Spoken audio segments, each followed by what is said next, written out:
In this lesson, you will learn what is the definition of the support and resistance levels, how to find them on a chart, how to make a profit using this technical analysis tool, and how to avoid mistakes while trying to identify the levels.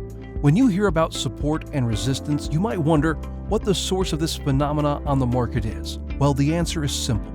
The market depends on the trader's mood as much as the players depend on the market movement. So support and resistance are essentially reflections of the investor's thoughts that they may give a glimpse into their intentions.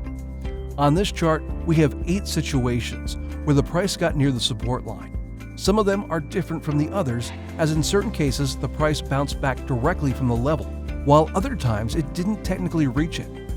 For example, in cases 5 and 8, the reaction of the bulls was premature and the bears were suppressed by their pressure, which resulted in the reversal even before touching the support level. This still qualifies as a bounce-off as the price turned back while 15 ticks or less from the line. All these cases have one thing in common.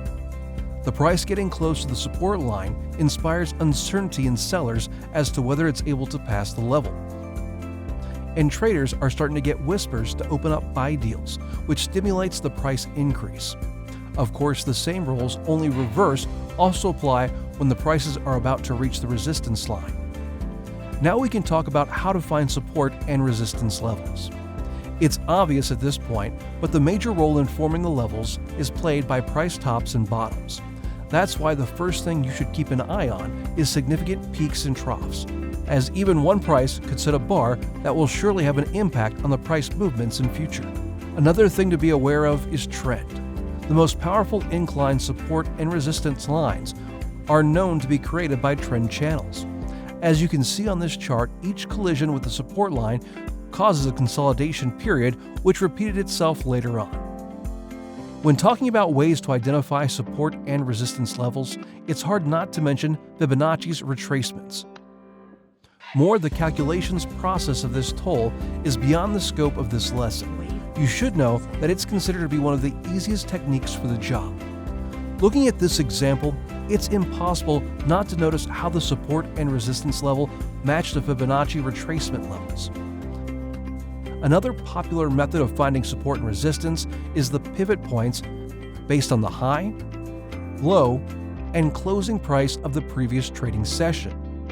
This indicates and marks the support and resistance levels that are expected to have the strongest influence on current and upcoming sessions. The only downside of this tool is that support and resistance levels with less impact can still change the price movements are not drawn on the chart. Now we can talk about how to find support and resistance levels. Having explained how to find the support and resistance levels, let's consider trade opportunities that open up when the price reaches either one of them. In this example, the support line can be considered extremely reliable, as it's assisted by bulls' confidence in a rebound and there is no huge announcement inside that can cause a breakthrough. Why the bulls' confidence in a rebound, you might ask? Well, if we go slightly backwards, you notice that before the breakthrough, this support level actually acted as a resistance level and a strong one too. There were 4 attempts to break it and only the last one succeeded. Sure, you might argue that the third try was quite successful too, but the price still got reversed by the bears, which only makes this level more significant. So now this price level has received support status. It still holds the power of the previous resistance, which makes it a great time to open a buy deal. In case support or resistance levels are weaker or additional indicators imply an increased chance of a breakthrough, so you should wait a bit longer and see which direction the price goes in. As you know, there are various ways to identify support and resistance, so find one that you feel most comfortable using and remember that it never hurts to confirm your assumptions with 1 or 2 of the other methods. Once you've found strong levels and decide to trade on them, don't forget that the market can still go in a different direction.